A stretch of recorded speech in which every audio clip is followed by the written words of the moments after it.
Tu te noies dans un verre d'eau, persuadé que ta tristesse actuelle est une prison éternelle dont ton cœur ne sortira jamais. Mais as-tu oublié que celui qui a fendu la mer pour sauver Moïse est le même qui observe tes larmes en ce moment précis? Arrête de scroller, car ce message est la bouée de sauvetage que ton âme épuisée attendait pour enfin remonter à la surface. Bismillahirrahmanirrahim. Mes chers frères et sœurs, regardons la vie en face avec honnêteté. Dans cette existence, il y a des jours avec et il y a des jours sans. Il y a des matins où le soleil semble briller uniquement pour toi, où ton cœur est léger, épanoui. Et il y a des nuits si sombres, si lourdes, que tu as l'impression que ta poitrine va se fendre sous le poids de l'angoisse. C'est la nature même de cette dunya, ce bas monde. La joie et la tristesse s'entrelacent. Le Créateur des cieux et de la terre a décrété cette alternance avec une précision mathématique. Allah Azawajal nous le rappelle dans le Saint-Coran « Wa tilkal ayyamu nudawiluha bayna an-nas » Ainsi faisons-nous alterner les jours bons et mauvais parmi les gens. Sourate Al-Imran 3, 140. Il y aura des mois de félicité et des mois de larmes. Mais ce qui est vital aujourd'hui, et je m'adresse à toi qui m'écoutes sur Seren Nafs avec un cœur lourd, à quoi sert ta déprime? Pose-toi cette question avec une honnêteté brutale. T'enfermer dans ta chambre, ressasser tes regrets, pleurer sur ce qui est perdu, baisser les bras, qu'est-ce que cela va changer à ton problème? Strictement rien. La tristesse n'engendre que l'accroissement de la tristesse. L'angoisse ne fait enfanter des nuits sans sommeil. Si tu continues à déprimer sans te reprendre en main, tu vas t'auto-détruire. Combien de personnes aujourd'hui sont sous antidépresseurs, ravagées par les chagrins parce qu'elles n'ont pas su lever la tête au moment de la tempête? Perdre un être cher, perdre un emploi, subir une injustice, c'est humain de pleurer. Le prophète sallallahu alayhi wa sallam lui-même a pleuré. Mais laisser cette tristesse te dévorer jusqu'à te faire oublier ton ressobieux, c'est là que réside le véritable danger. Lève la tête, redresse tes épaules. L'islam n'est pas une religion de faiblesse. L'islam exige de l'optimisme et tafa'ul. Sais-tu qui est le croyant qu'Allah aime le plus? Le prophète Mohammed sallallahu alayhi wa sallam nous l'a enseigné dans un hadith sublime rapporté par l'imam Muslim. المؤمن القوي خير وأحب إلى الله من المؤمن الضعيف وفي كل خير.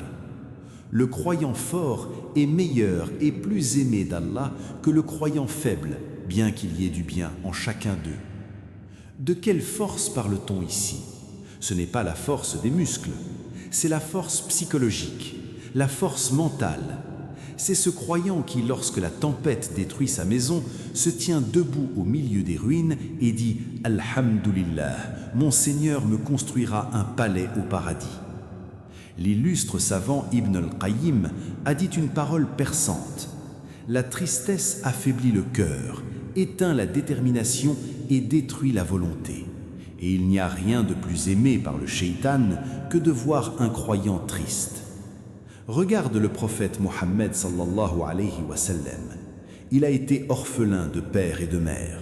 Il a enterré presque tous ses enfants de son vivant. Il a été chassé, humilié, affamé.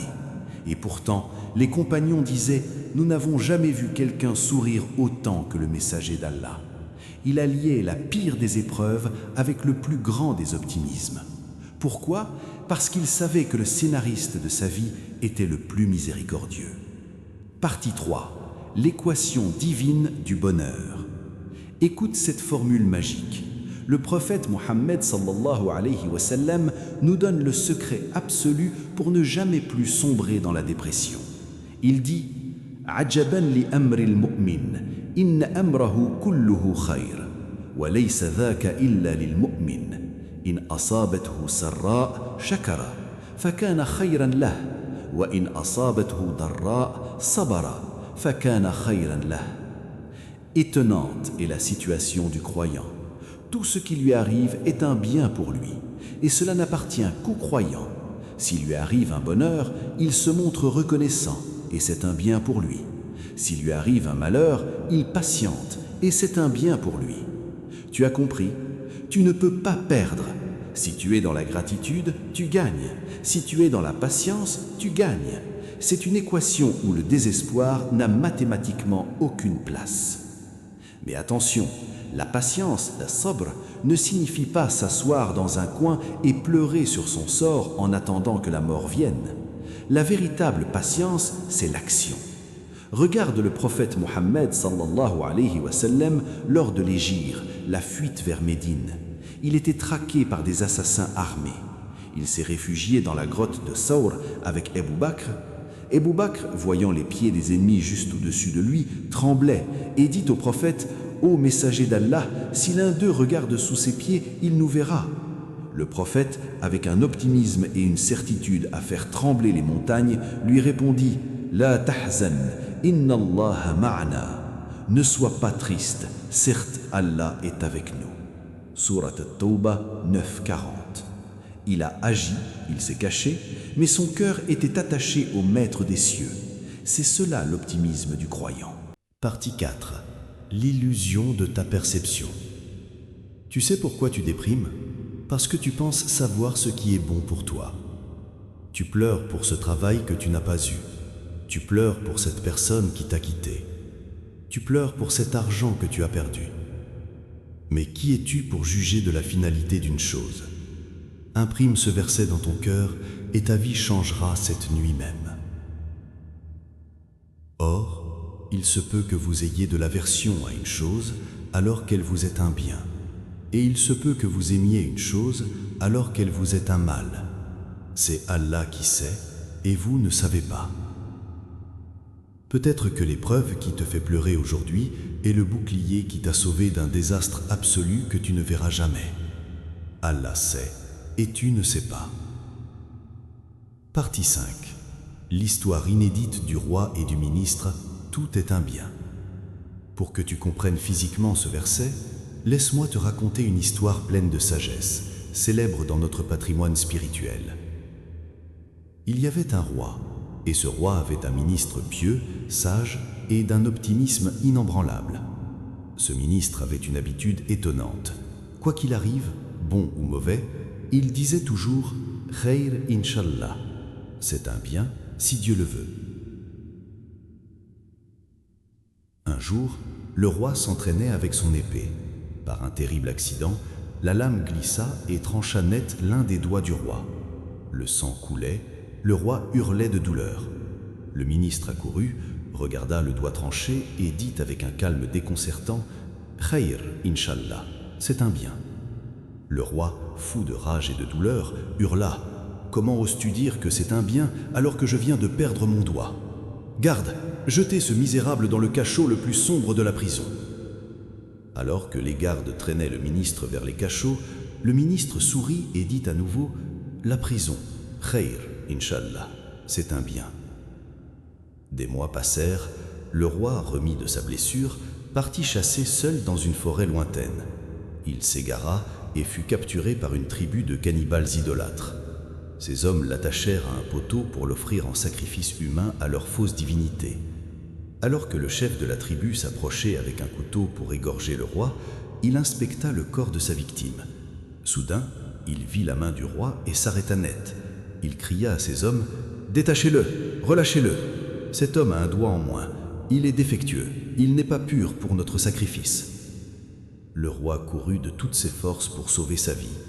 Sur le chemin de retour, il regarda sa main mutilée et pleura. Il comprit la sagesse divine. Ce doigt manquant lui avait sauvé la vie. Dès son retour au palais, il ordonna qu'on libère le ministre. Il le fit asseoir à ses côtés et lui dit « Tu avais raison, la perte de mon doigt était un immense bien. Mais dis-moi une chose, lorsque je t'ai jeté en prison injustement, tu as dit « c'est un bien ». Où est le bien dans le fait d'avoir pourri dans un cachot sombre pendant des mois ? Le ministre sourit avec la lumière de la foi dans les yeux et répondit « Ô mon roi, tu es mon ministre le plus proche. Si tu ne m'avais pas jeté en prison, j'aurais été à la chasse avec toi. Et lorsque la tribu m'aurait vu, comme je n'ai aucun doigt manquant, c'est moi qu'ils auraient sacrifié à ta place. Ma prison était ma libération. » Voilà le décret de ton ressort. Ce que tu appelles prison, maladie, perte, échec, est souvent l'intervention miraculeuse d'Allah pour te sauver la vie ou sauver ton au-delà. Comment peux-tu encore te plaindre? Il ne t'est pas demandé de porter sur ton dos toute cette dunya, avec toutes les tristesses et angoisses qu'elle comporte. Le Créateur a mis la terre sous tes pieds, pas sur tes épaules.